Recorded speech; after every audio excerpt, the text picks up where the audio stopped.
President Trump ने ऐलान किया है कि वो ईरान का अगला लीडर वेनेजुएला की तर्ज पर चुनेंगे। ट्रंप ने यह धमकी भी दी है कि ईरान से कोई समझौता नहीं होगा, ईरान को टोटल सरेंडर करना होगा।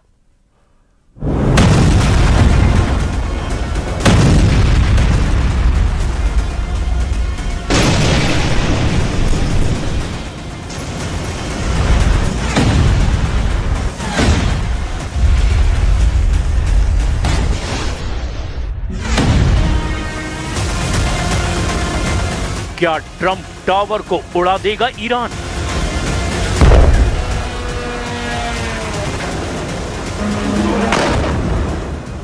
ईरान और अमेरिका में जंग, किस मोर्चे पर कितना नुकसान?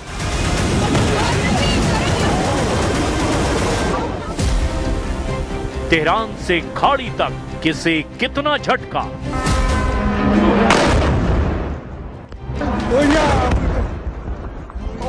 ईरान का ड्रोन अजरबैजान में नक्चीवान इंटरनेशनल एयरपोर्ट के पास गिरकर फट गया।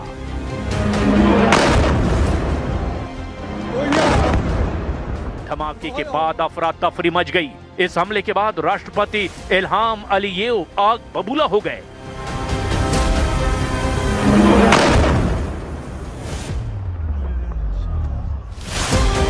इजराइल ने ईरान के खिलाफ फिर बड़े हमले को अंजाम दिया। तेहरान और कराज में जोरदार धमाके के बाद आसमान सफेद और काले धुएं से भर गया। ईरान की रिवॉल्यूशनरी गार्ड्स ने खाड़ी में उत्तरी हिस्से में एक अमेरिकी तेल टैंकर को निशाना बनाया और चेतावनी दी कि जंग के दौरान स्ट्रेट ऑफ हॉर्मुज पर ईरान का ही कब्जा रहेगा।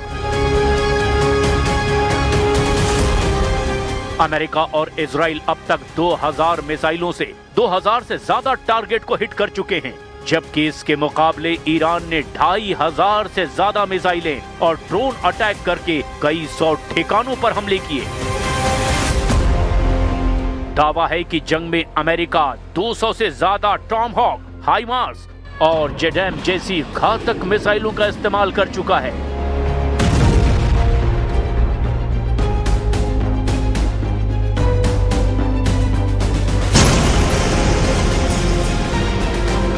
जवाब में ईरान ने फतेह और जुल्फिकार जैसी 600 मिसाइलों से पलटवार करके चौंका दिया है। अनुमान है कि इस जंग में अमेरिका और उसके सहयोगियों को हजारों करोड़ रुपए खर्च करने पड़ रहे हैं, जबकि ईरान सस्ते ड्रोन और मिसाइलों के सहारे कम लागत में पलटवार कर रहा है।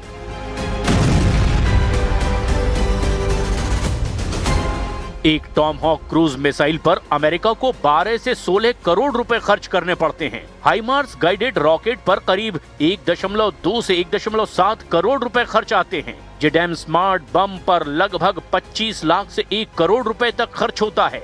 इसके मुकाबले ईरान फतह 110 मिसाइल पर लगभग 1 से 2.5 करोड़ रुपए खर्च करता है। जुल्फिकार मिसाइल की लागत करीब 1.5 से 4 करोड़ रुपए मानी जाती है, जबकि शाहिद ड्रोन सिर्फ 15 से 40 लाख रुपए में तैयार हो जाता है। तेहरान से लेकर खाड़ी तक हर मोर्चे पर धमाकों की गूंज सुनाई दे रही है।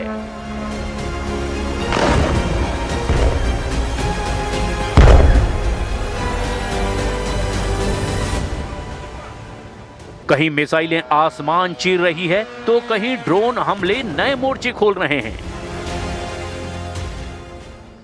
इसराइल में हालात बेहद तनावपूर्ण बने हुए हैं। मिसाइल हमलों के खतरे को देखते हुए कई शहरों में सायरन बजते ही लोग बंकरों की तरफ भागते हुए दिखाई दे रहे हैं। इसराइली सेना ने एयर डिफेंस सिस्टम को लगातार एक्टिव रखा है और सरकार का कहना है कि ईरान के हर हमले का जवाब उसे उसी भाषा में दिया जाएगा।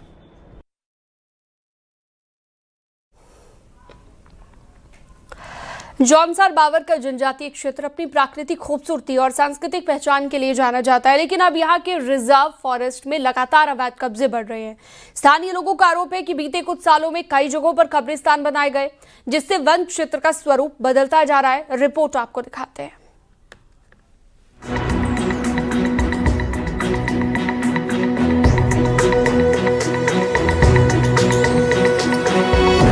जनजातीय क्षेत्र जौनसार भावर अपनी प्राकृतिक सुंदरता और अपनी एक अनूठी पहचान पूरे विश्व पटल पर रखता आया है।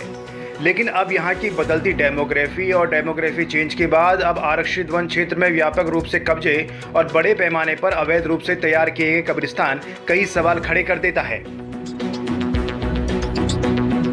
हनोल महासूम महाराज मंदिर के पास शिवढांग, त्यूनी के चांदनी रोड और पुराने कालसी में तकरीबन 40 बीघा आरक्षित वन क्षेत्र में कब्जा कर विशेष समुदाय द्वारा कब्रिस्तान बनाया गया, जिसको लेकर जनजातीय क्षेत्रों के लोगों में विरोध है।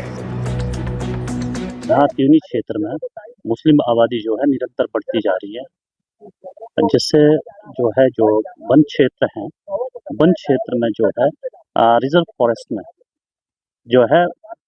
वो दफनाए जा रहे हैं। हमने देखा 2-4 दिन पहले ही यहाँ फॉरेस्ट एरिया में वो दफनाया गया है, जबकि यहाँ बोर्ड भी लगा है, सब कुछ प्रतिबंध लगा है, लेकिन प्रशासन पता नहीं क्या कर रहा है। इसके लिए उनको आगे आना चाहिए, हम लोगों को सबको साथ आना चाहिए, लेकिन यहाँ कोई वो नहीं हो रहा है। प्रशासन कुछ बोल नहीं रहा है, ना एक्शन में आ रहा है, ना कुछ कर रहा है। हम अपनी जमीन पर इस तरीके से मासूम देवता मंदिर के निकट कब्रिस्तान नहीं बनने देंगे। जिस तरीके से यहाँ पेड़ों को जलाया जा रहा है और धीरे धीरे कब्रिस्तान के रूप में इस चीज को परिवर्तित किया जा रहा है, गलत है और इसका हम खुलकर विरोध करते हैं। तत्काल प्रभाव से इसको ध्वस्तीकरण किया जाए, यहाँ पे बुलडोजर चलाया जाए और इस अवैध कब्रिस्तान को तत्काल प्रभाव से बंद कर दिया जाए। लंबे समय से चले आ रहे विरोध के बाद भी वन विभाग खासा एक्शन नहीं ले पाया है। अवैध रूप से तैयार किए गए कब्रिस्तान के निकट एक बोर्ड लगाकर विभाग ने जरूर इतिश्री किया है, लेकिन ठोस कार्रवाई न होने के कारण लगातार गतिविधियां देखने को मिल रही हैं और आज आलम ये हो गया है कि वन क्षेत्र का एक बड़ा हिस्सा अवैध रूप से कब्रिस्तान बन चुका है। हालांकि वन विभाग समय समय पर मामले में कार्रवाई की बात कर रहा है। तरफ से इस मामले में सख्त निर्देश दिए गए हैं सभी संबंधित वन क्षेत्र अधिकारियों को। जो आरक्षित वन क्षेत्र हैं उसमें किसी भी प्रकार की गैर वानिकी गतिविधियां जो हैं, इंक्लूडिंग जो आपने बताया कि इलीगल अगर बरियल है वो अवैध है, और उस सब प्रकरणों में हमारे द्वारा जो भारतीय वन अधिनियम है उसमें मुकदमा भी दर्ज किया गया है। वन विभाग की स्थिरता अवैध गतिविधियों का कारण बन रहा है। बड़े स्तर पर वनों के बदलते स्वरूप पर वन विभाग क्या बड़ी कार्रवाई करता है, इस पर अब सबकी नजरें टिकी हुई हैं। न्यूज़ 18 के लिए विकासनगर से कुलदीप चौहान की रिपोर्ट।